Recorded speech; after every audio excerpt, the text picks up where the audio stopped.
एक थोडक्यात सांगतो मी तुम्हाला. नॉर्मली आपल्या सगळ्यांचं प्रेस कॉन्फरन्समध्ये स्वागत आहे. फक्त एक छोटीशी घटना आहे, परंतु त्याला इम्पॉर्टन्स आहे. येवला तालुक्यामध्ये देवळाणी नावाचं गाव आहे. त्या देवळाणी नावाच्या गावामध्ये जे आहे ते येवल्यापासून अप्रॉक्सिमेटली 18 किलोमीटर दूर आहे. आणि अशा प्रकारच्या गावामध्ये अबंडंट प्लेस म्हणजे थोडंसं निर्मनुष्य वस्तीमध्ये जी आपली वस्ती करून लोक राहतात शेतांमध्ये, अशा प्रकारच्या एका घरामध्ये एक कपल जे आहे ते जोडपं वरती टेरेसवरती झोपलेला असताना रात्री अचानक येऊन त्यांच्या अंगावरती ऍसिड सारखा जे आहे ते ऍसिड त्यांच्या अंगावरती टाकण्यात आला आणि चेहऱ्यावरती टाकण्यात आलं. त्याच्यामुळे त्यांचा जो चेहरा आहे तो चेहरा पूर्णपणे भाजलेला होता आणि महिलेच्या चेहऱ्यावर फक्त काही थोडेसे डाग होते, परंतु हात जो आहे तो पुरुष आणि याचा हातावरती भरपूर इंजुरी होती.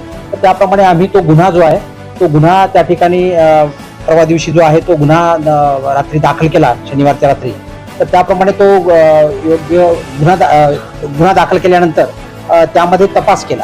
आता हा जो तपास आहे हा तपास बेसिकली योग्य तांत्रिक विश्लेषण असेल, त्याचबरोबर ज्या काही संशयित व्यक्ती आहेत आजूबाजूच्या अशा प्रकारच्या संशयित व्यक्ती घटनेचं स्वरूप बघता तात्काळ जे आहे ते आम्ही त्या ठिकाणी भेट दिली आणि घटनेच्या स्वरूपावरून ह्या प्रकारचा तपास केला.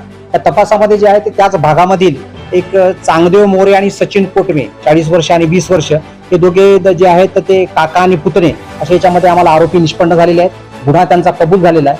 हा फक्त गुन्हा जो आहे तो ह्या गुन्ह्याचा मोटिव्ह जर आपण बघितला तर मोटिव्ह जो आहे तो आपापसातली ईर्ष्या, त्याच्यानंतर त्या ठिकाणी जे आहे ते पूर्वीचा बांधावरचा वाद आणि अशा प्रकारच्या ईर्ष्येमधून त्यांचं जे पीक घ्यायचं त्या पिकाची ईर्ष्या जी काय असेल, कोणाचं जास्त पीक होतं कोणाचं कमी होतं, अशा प्रकारच्या ईर्ष्येतून हा गुन्हा या ठिकाणी घडलेला आहे. आणि तो गुन्हा जो आहे तो लोकल पोलीस स्टेशन इन्चार्ज, त्यानंतर SDPO, स्थानिक गुन्हे शाखेचे सर्व अधिकारी, पोलीस निरीक्षक, त्याचप्रमाणे सगळ्या प्रकारचे टीम आणि याच्यामध्ये जे आहे ते आमचे अपर पोलीस अधीक्षक वगैरे सगळ्यांनी अशा प्रकारचं याच्यामध्ये मोठ्या प्रमाणावर काम केलेलं आहे.